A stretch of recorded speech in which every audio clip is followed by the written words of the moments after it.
ದಕ್ಷಿಣ ವಿಧಾನಸಭಾ ಕ್ಷೇತ್ರದ ಉಪಸಮರದ ಅಂಗಳದಲ್ಲಿ ಅಂತಿಮ ಕ್ಷಣದ ಹೈಡ್ರಾಮಾ ಒಂದು ನಡೆದಿದ್ದು, ಕೇಸರಿ ಪಾಳ್ಯದಲ್ಲಿ ಎದುರಾಗಿದ್ದಂತಹ ಬಹುದೊಡ್ಡ ಹಿಂದುತ್ವದ ಕಂಟಕವೊಂದು ದಿಢೀರ್ ದೂರವಾಗಿದೆ.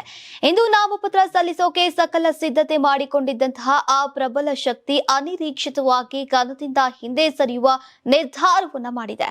ನೀವು ಸಣ್ಣ ಆಗ್ಬೇಕಲ್ವಾ? ಅದು ಒಂದು ಉತ್ತಮ ಆಹಾರದಿಂದ ಸಣ್ಣ ಆಗ್ಬೇಕಲ್ವಾ? ಪ್ರತಿದಿನ ನಮ್ಮ ಜೀನಿ ಸ್ಲಿಮ್ ನ ಯೂಸ್ ಮಾಡಿ ಯಾವುದೇ ಸೈಡ್ ಎಫೆಕ್ಟ್ ಇಲ್ದಂಗೆ ನೀವು ಸಣ್ಣ ಆಗ್ತೀರಾ.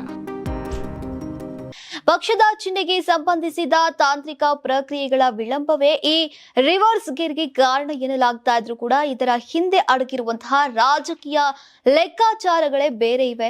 ಇದರಿಂದಾಗಿ ಬಿಜೆಪಿಗೆ ಬಿಗ್ ರಿಲೀಫ್ ಸಿಕ್ಕಂತಾಗಿದೆ. ಮಹಾರಾಷ್ಟ್ರದ ಏಕನಾಥ್ ಶಿಂದೆ ನೇತೃತ್ವದ ಶಿವಸೇನೆ ತನ್ನ ಅಭ್ಯರ್ಥಿಯನ್ನಾಗಿ ಅರುಣ್ ಕುಮಾರ್ ಜಡಿಮಠ್ ಅವರನ್ನ ಅಖಾಡಕ್ಕಿಳಿಸಲಿದೆ ಎನ್ನಲಾಗ್ತಾ ಇತ್ತು.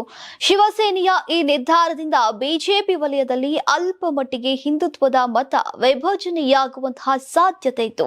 ಆದರೆ ಶಿವಸೇನೆ ಕೊನೆ ಕ್ಷಣದಲ್ಲಿ ಸ್ಪರ್ಧೆಯಿಂದ ಹಿಂದೆ ಸರಿಯೋಕೆ ತೀರ್ಮಾನಿಸಿದೆ. ಶಿವಸೇನೆ ಹಿಂದೆ ಸರಿದಿರೋದ್ರಿಂದ ಈಗ ಬಿಜೆಪಿಗೆ ಪ್ಲಸ್ ಪಾಯಿಂಟ್ ಆಗಿದೆ ಅಂತ ರಾಜಕೀಯ ವಿಶ್ಲೇಷಕರು ಹೇಳ್ತಿದ್ದಾರೆ. ಹೀಗಾಗಿ ಹಿಂದುತ್ವದ ಮತಗಳ ವಿಭಜನೆಯ ಆತಂಕದ ಕಡಿಮೆಯಾಗಿದ್ದು ಬಿಜೆಪಿಗೆ ಲಾಭವಾಗಬಹುದು ಎಂಬ ಅಭಿಪ್ರಾಯ ಪಟ್ಟಿದ್ದಾರೆ. ಈಗ ಒಟ್ನಲ್ಲಿ ಕೊನೆಯ ಕ್ಷಣದಲ್ಲಿ ಶಿವಸೇನೆ ಚುನಾವಣೆಯಿಂದ ಹಿಂದೆ ಸರಿದಿರೋದು ದಾವಣಗೆರೆ ದಕ್ಷಿಣ ಉಪಚುನಾವಣೆಯ ರಾಜಕೀಯ ಚಿತ್ರಣವನ್ನೇ ಬದಲಿಸಿದೆ. ಚುನಾವಣಾ ಕಣದಲ್ಲಿನ ಈ ಅಚ್ಚರಿಯ ತಿರುವು ಮತದಾರರ ನಿರ್ಧಾರದ ಮೇಲೂ ಕೂಡ ಪ್ರಭಾವ ಬೀರುವಂತಹ ಸಾಧ್ಯತೆ ಇದೆ.